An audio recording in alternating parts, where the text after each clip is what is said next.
Can you meet me halfway? Right up the borderline is where I'm going away. For you, I'll be looking out night and day.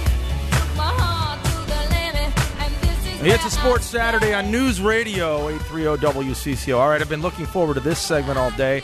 Our good friend Roshini Rajkumar used to be on these airwaves doing news. She's branched out into bigger and better things now, a speaker, communications coach, going to come in, and we're going to talk some kind of cool fringe things in the world of sports. First, though, Eric, I would be remiss if I didn't mention my Boston College Eagles. You were talking about the Frozen Four. Of course, I hope the Gophers are there, but there's a very strong chance those BC Eagles will return to the Frozen Four. I know that Boston College allegiance runs strong. Yes, it does. Anytime I see Boston College on the tube, I think of you. You're very good at humoring me, so thank you. Well, we had a lot of fun with your BC connection back in the days. Now, you're not a Boston Bruins fan, are you? No, actually, I'm not. Okay. I really don't like the Boston teams, the pro teams. So Well, you should, go because Minnesota. they all win. Go Minnesota. You should root for the Boston teams. They are incredibly good at everything. Now, I had a quick question. Didn't the BC just win the Bean Pot? Yes, thank you so Okay. much, Jonathan, for pointing that out. I'll We just- beat I'll BU in the championship. It went into overtime, and we won.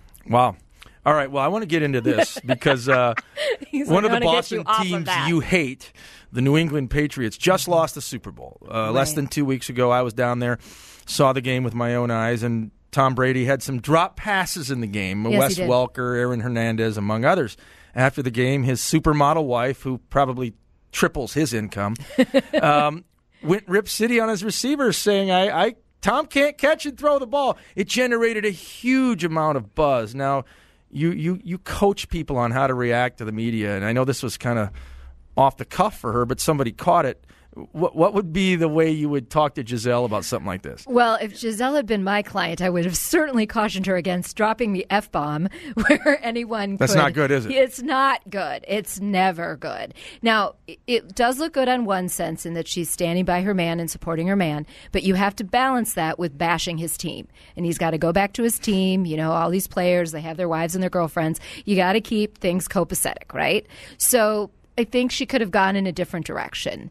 But there's, she is a supermodel. She's making, as you say, 3 times as much as he is. Not that that makes it right, but it's very, very clear where her loyalties are. I've been told that the clique with wives and girlfriends sitting in the stands and, mingling, some like each other, some don't, but it can get pretty catty at times. Am I right? It can get pretty catty, and not everybody's supermodel Giselle Bündchen. Right. So there are some cheesy sports wives too. So what should be the role of an athlete's better half? Well, if you look at the whole PR picture, okay, so let's just move away from Tom Brady for a moment. But let's even look at, Joe Mauer, who we now know is engaged. And when is the wedding? Isn't the wedding in the summer or something like that? I don't think it's during the baseball season. Well, he missed enough time last year as it was. That's true. So I hadn't heard whether that date was set. But here's an example of that was good PR for him. So what she can do, he's so, all-American, all-Minnesota kind of guy.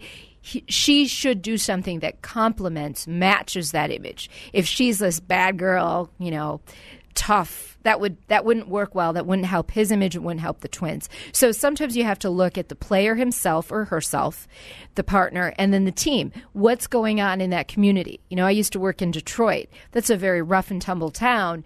Those teams are amazing. The attitudes and kind of the bad, nature, kind of the rough, tough nature of some of the players and their reputations, a little different from some of our Minnesota players and some players in other towns. So really looking at that big picture, what is the team going to be able to handle? The spouse shouldn't be going off on her own and kind of doing her own thing. And if she is going to do something, things like charitable things, saying good things about the team and her guy would be a good way to go. So what's it going to be like for Tom Brady when he gets into the locker room again with the guys, as you said, because he's got to throw the ball to him next year? Is it going to blow over, or are they going to say, Tom, she can't go there? I think it's going to blow over. I would think that the two of them have already talked about it, and she wouldn't. It's gotten so much attention that she wouldn't make that same mistake again. All right. Roshini Rajkumar in studio until 6 o'clock. It's 5:39 here on WCCO. She's a speaker, communications coach, used to be on these airwaves here at WCCO. I know you're following Dancing with the Stars, and there's been this trend over the years of NFL players being a part of that show. Why is that something that we've seen become popular in the NFL? Well, it was probably one of those things that was a fluke in season 2 when Jerry Rice comes on. He does quite well. Makes it to the finals, if I recall. And, he was a retired player, so it didn't conflict with the season. And it turned out all these new kind of eyes. So then they did it again in season 3 with Emmitt Smith. He won the Mirabal Trophy. Now, I'm a fan, I'll tell you, of that show. I like it not just because of the dancing, but talk about some super performances. So it's really cool to see NFL players, other athletes on there. Paulo Ono was on there one season. He won it. And really see them go outside of their performance comfort zone and do something that, they could fall on their faces. Right. So they've really built that following. Now, Jason Taylor did not have the same luck season 6. He was dancing on the Stars during the season. Well, he got traded not long after that. So I don't know if there's a connection, I Eric. believe Bill Parcells, then the guy in charge in Miami, made a few comments about the Dancing with the Stars connection for Jason Taylor. Hines Ward was also on it too, right? Hines Ward was on. Hines Ward did great. He won it in season 12. Now, Jason Taylor, very easy on the eyes. I liked that season. He was one of my faves. He was also a very good dancer. You like Jason Taylor in tights? I don't know if tights is the best way to go, but, kind of like sock. Giselle, Jason Taylor can wear whatever he wants. He can pull it off. Yes. Tim Tebow has said no to Dancing with the Stars. Is that true? That is what I'm hearing, but he hasn't said no forever. He's saying, I'm getting ready for this season. His coach is saying that too. So he's not ruling it out. I mean, maybe he's laying the groundwork for a future appearance after he retires, although he's got, a career still ahead of him. Or maybe he's just keeping that option open, not a bad idea.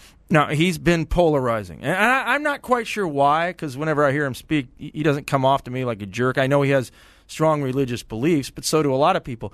Yet he's been classified as a polarizing figure. If he were to go on with Dancing with the Stars, would some people not watch because of their issues maybe with his beliefs?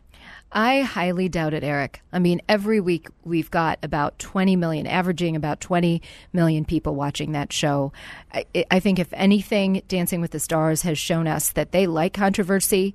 Chaz Bono was on last season. They like the controversy. It brings new eyes to the table. And really this polarizing effect of whatever his faithfulness, his religion.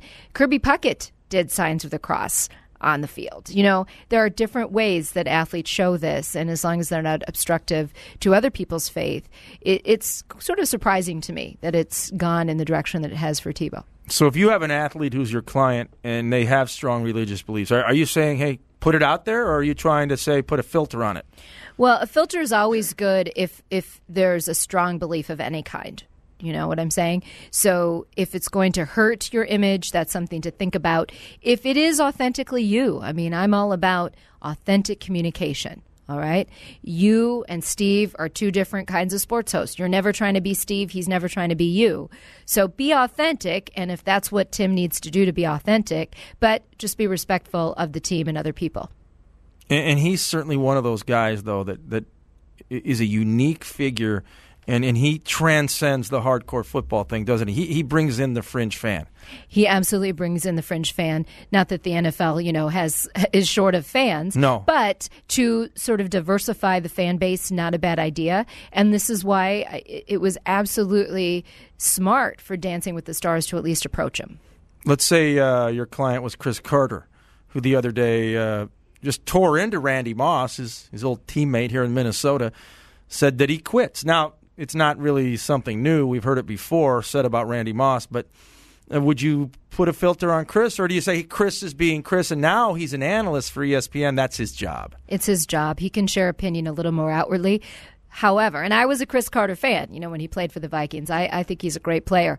You got to wonder, too, how much are they saying to bring attention to themselves? If you're saying that in the role as an analyst or a host and it furthers your goal and your authenticity as an analyst, that's fine. But if you're bringing up old news just to stab at your former teammate and no good will come of it, then you have to wonder, why is Chris doing that? Now, I don't know Chris personally, so I don't know how his brain works, but that is always what we have to look at if you're going to use inflammatory language.